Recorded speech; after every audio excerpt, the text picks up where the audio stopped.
아니 다른 중개법인에서 지금 이렇게 금매라고 지금 나한테 이걸 브리핑을 했는데 이게 왜 금매야?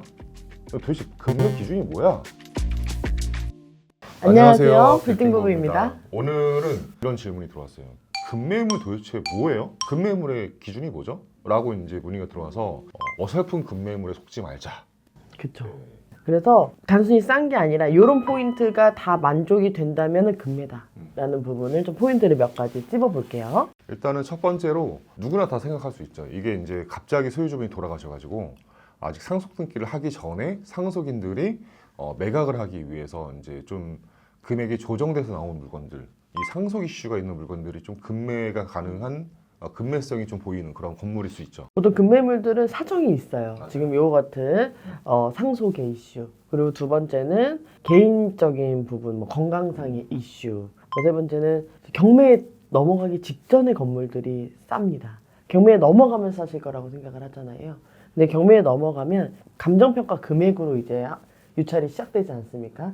그래서 낙찰이 안 되면 유찰이 되고 조금씩 깎이는데, 이 전에 이미 매도자분이 경매에 넘어가기 직전이 나 그냥 어차피 싸게 수의계약으로 정리를 하겠다. 경매는 또 시간과 절차가 오래 걸리니까 그 전에 정리를 하겠다라고 하는 그런 매물들이 또 저렴하게 나옵니다. 그런 매물들이 잘 나오지는 않죠.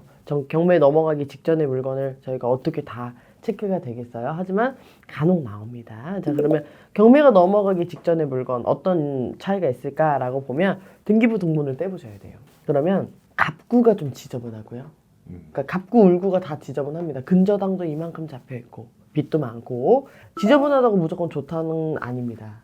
지저분해서 위험한 것들도 있어요. 근데 그래도 깨끗하게 막 빚도 없고 근저당도 안 잡힌 그런 매물보다는 급하게 나올 확률이 높다. 일단 금매 기준은 공통적으로 해당되는 게 금액인 것 같아요. 일단 금액이 저렴해야지 그 이후에 뭐 등기부 등본이라든가 임대차 관련된 내용이라든가 뭐 어떤 뭐 기타 사항들을 좀 꼼꼼하게 체크를 해야 되는 거고, 방금 얘기했던 뭐 채권의 압류라든가 근저당이 매매가보다 과하게 잡혀 있는 경우도 있어요. 근데 만약에 매매가가 100억인데 근저당 금액과 뭐 가압류 금액과 뭐 어떤 세금 미납으로 인한 어떤 압류 금액을 다 합쳐봤더니 이게 100억이 넘어간다 라고 한다면, 그것 또한 금액이 저렴하다고 해서 덜썩 계약을 하는 게 아니고 계약을 좀 더 다르게 좀 현명하게 해야겠죠. 자, 그러면 리스크는 좀 말씀을 드린 것 같고, 그렇게 싸게 나온 매물들 중에서 어떤 게 더더욱 금매물이냐, 그 다음으로 봐야 되는 게 건물의 위치겠죠. 네, 위치를 보셔야 됩니다.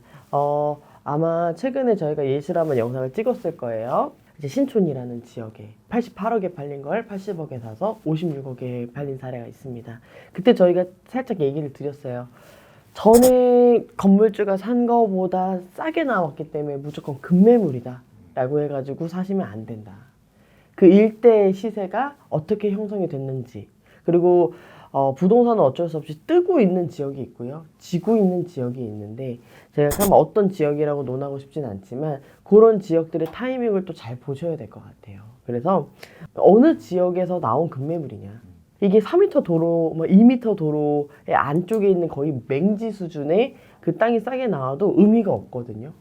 그게 시세가 5천인데 1,000만 원에 나왔다고 해도 앞에 있는 땅에 붙어있는 건물주분은 관심을 가지시겠지만, 단독으로 그 맹지나 이런 자루형 토지가 싸게 나왔을 때도 한번 고민은 해보셔야 돼요.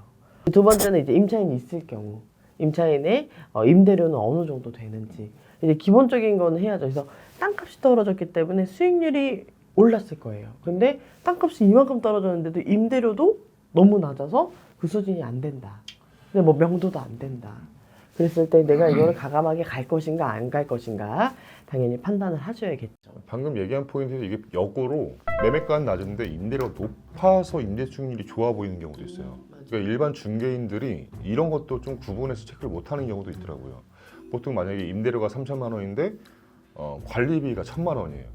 그러면 이 임대료와 관리비 1,000만 원, 이 4천만 원에 대한 거를 모두 다 임대 수익률로 다 계산해 보니까, 근데 알고 보니까 나가는 비용이 1,500만 원인 거죠.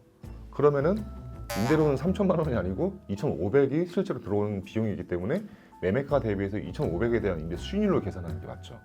근데 이게 아니고 3천만 원 임대료, 관리비 1,000만 원, 총 4천만 원에 대한 임대료, 임대 수익률이 계산되다 보니까 과하게 임대 수익률이 책정된 거죠. 이런 건물들은 좀 특수함이 있어요. 보통 관리비가 이렇게 높게 측정되지는 않거든요. 극단적으로 이제 예를 예. 들자면 이제 그렇게 프라자 말씀드렸던 건물 뭐 이런 것들 이런 것들은 좀 섬세하게 왜냐면 사람을 많이 쓰시거든요. 그러니까 수익률에 속지 말아야 되고 무조건 평당가가 싸다고 또 속지 말아야 되고 반대로 평당가는 그냥 잘 모르겠는데 수익이 되게 높네 라고 해서 또 급매물이 아니라는 걸 말씀드리는 겁니다. 그래서 이게 급매라고 해서 뭔가 덜썩 계약을 하는 게 아니고 급매라고 한다면 훨씬 더 좀 더 꼼꼼하게 체크를 좀 해볼 필요가 있고 보통 급매의 물건 같은 경우는 좀 서두르죠 많이 급하다 이거 좀 빨리 뭔가 검토해서 계약까지 빨리 이게 이루어져야 되는데 가계약금이라도 송금을 해야 된다라고 하는데 그럴수록 좀 더 꼼꼼하게 저희가 방금 말씀드렸던 등기부 등본의 채권 금액 상태라든가 임대차 관련된 임대 수익률 관련된 내용이라든가 또는 뭐 기타 비용들에 대해서 꼼꼼하게 체크해보고 본인이 어쨌든 본인이 결정하기 때문에 이런 부분들을 꼼꼼하게 체크한 이후에 이게 급매 물건이구나 하면 이제 그때 가계약금이든 계약을 진행하는 게 맞다고 봅니다. 그래서 급매물은 어느 정도 한번 이제 몇 번의 급매물을 보시거나 이런 기준을 좀 정확히 잡고 계시면 딱 급매물이 나왔을 때 바로 잡으시는 분이 주인공이 되거든요. 저희가 생각했을 때 이런 게 다 충족돼가지고 와 이거 진짜 좋은데? 라고 했던 급매물은 2시간 이내에 끝납니다. 1시간?